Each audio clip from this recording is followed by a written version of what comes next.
तो ये है चैप्टर 9 एक्सरसाइज 9 क्वेश्चन नंबर 10। लिखा हुआ है two poles of equal heights are standing opposite each other on either side of the road which is 80 metre wide from a point between them on the road.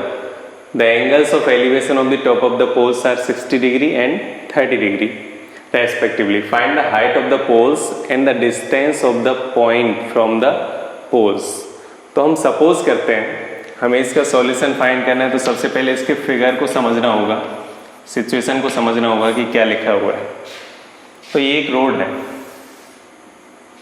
अब इस road के किनारे पर दो poles हैं और उनकी हाइट है सेम. हाइट सेम है तो इसको हम सपोज कर लेंगे h. ये अगर h है तो ये भी होगा h. अब उस रोड में कहीं से देखा जाता है, किसी भी एक पॉइंट से, यहाँ से लेकर यहाँ तक कोई कहीं पर भी एक पॉइंट हो सकता है.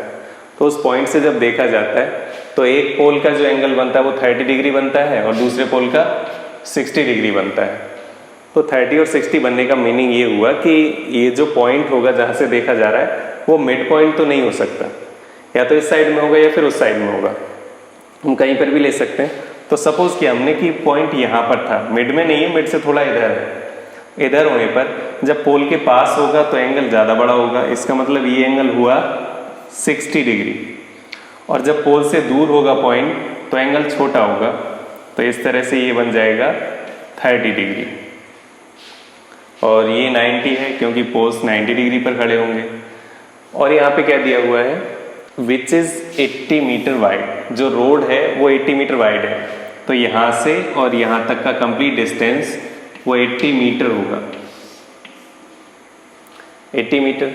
अब प्रॉब्लम ये है कि यहाँ तक का डिस्टेंस कितना होगा. तो हम यहाँ तक का डिस्टेंस देखते हैं कि अब वो सपोज कर लेते हैं ये x है. अब ये अगर x है तो बाकी जो बचा है रिमेनिंग पोर्शन होगा 80 माइनस x. तो यहाँ से जो डिस्टेंस बच जाता है वो बचेगा 80 माइनस x और ये यहाँ तक होगा.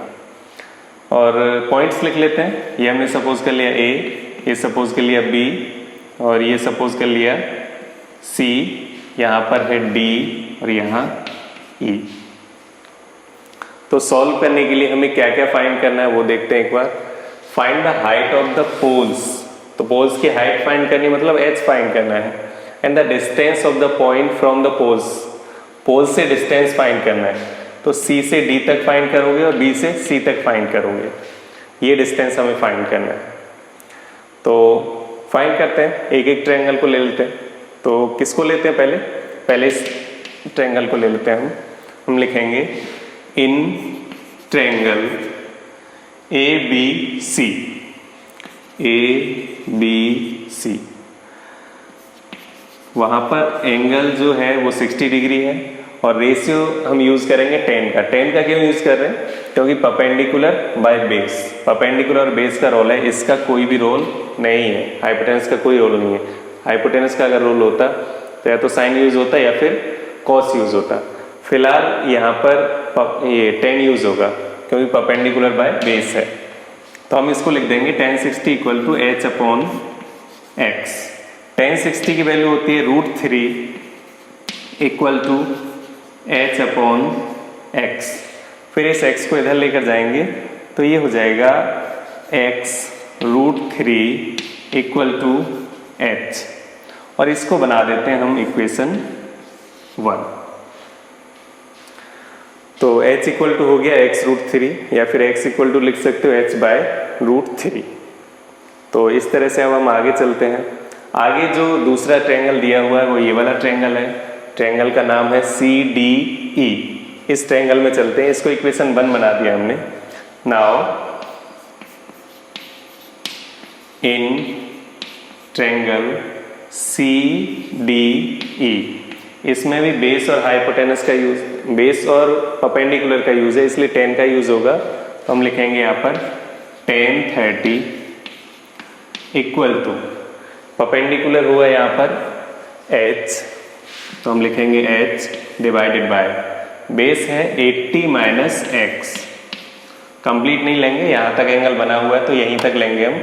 तो वो 80 में से जो रिमेनिंग पार्ट है वही है 80 माइनस x tan 30 की वैल्यू होती है 1/√3 equal to h upon 80 minus x। अब हम इसका क्रॉस मल्टीप्लाई करेंगे। क्रॉस मल्टीप्लाई करने पर हमें मिलेगा 80 माइनस एक्स का 1 में मल्टीप्लाई करेंगे तो हमारे पास आएगा 80 minus x equal to h का √3 में मल्टीप्लाई हो जाएगा तो ये हो जाएगा h√3। अब हमें क्या करना है, हमारे पास h की वैल्यू है, h इक्वल टू है x√3, ये वैल्यू हम इसमें पुट कर देते हैं तो देखेंगे 80 minus x equal to h की वैल्यू हम यहाँ पर पुट कर रहे हैं और h की वैल्यू है x√3। x√3 1√3 यहाँ पे पहले से ही था तो इसको इसे मल्टीप्लाई में कर देंगे और यहाँ पर हम रीजन लिख देंगे from first equation. Now 80 minus x equal to √3 into √3, ये हो जाएगा 3x, फिर ये x इस साइड में जाएगा तो आएगा 80 equal to 4x। Now 80 divided by 4 equal to x और इसी को चेंज करके जब 4 से ही डिवाइड हो जाएगा 2 टाइम तो x इक्वल टू आ जाता है 20, तो हम लिखेंगे x इक्वल टू 20। तो हमें x की वैल्यू फिलहाल मिल चुकी है, तो x की वैल्यू अगर 20 है तो हम h की वैल्यू फाइंड कर सकते हैं फ्रॉम इक्वेशन 1। तो हम यहाँ पर लिखते हैं from equation 1 h equal to वहाँ पर लिखा हुआ है x√3। तो हम x की वैल्यू 20 पुट करेंगे तभी आएगा 20√3। तो हमने हाइट फाइंड कर ली, हाइट है 20√3। हमें डिस्टेंस फाइंड करना था पोल्स का, तो एक डिस्टेंस तो C से B तक का होगा और दूसरा डिस्टेंस C से B तक का होगा। तो हम इस तरह से लिख देते हैं यहाँ पर BC equal to 20 metre. BC ये x है और x कितना है 20 और इसको हम लिख देंगे मीटर में क्योंकि मीटर में गिवन था, तो 20 मीटर हो गया। उसके बाद हम लिखेंगे CD इक्वल टू होगा 80 माइनस 20, 80 में से 20 माइनस होगा तो 60 आएगा और ये लिखा जाएगा मीटर में। तो इस तरह से ये सॉल्व हो जाता है।